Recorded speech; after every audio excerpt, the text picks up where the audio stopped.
Jualan na lamo yang jualan apa? Jam macam bukan jualan ini, jam itu lah. Seorang penjahat kambuhan atau residivis, Piko Putra Firmansyah, 31 tahun, warga Jalan KH Ashari, Lorong Sungai Semajid, 4 Ulu, Seberang Ulu 1 Palembang, kembali berurusan dengan pihak kepolisian. Dia tertangkap tangan oleh warga karena diduga mencopet dalam angkot jurusan Kertapati Ampera.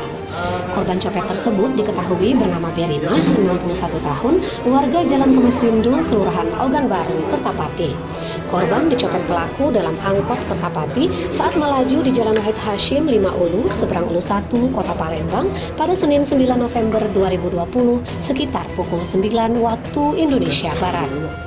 Kasat Sabara Polrestabes Palembang AKBP Sony Trianto melalui Brigadir Ari Windi dan Bribtu M Subrata mengatakan pelaku ditangkap anggota yang sedang patroli di kawasan Kertapati.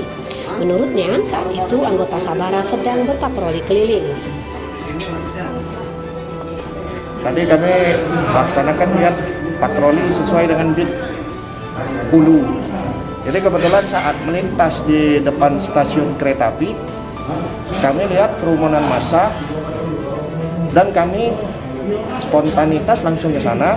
Kami lihat ya ternyata tersangka pelaku copet di dalam angkot berada di dalam angkot tersebut dan beserta korbannya. Nah, jadi kami menyelamatkan, mengamankan. Jangan buru-buru.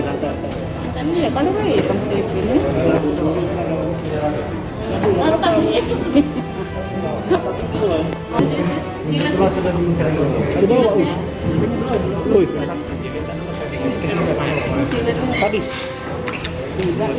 senjata tajam itu nyingok ini keluar dari Laporan Rusli Gumai, wartawan Palpos Channel dari Mapolrestabes Palembang untuk Anda.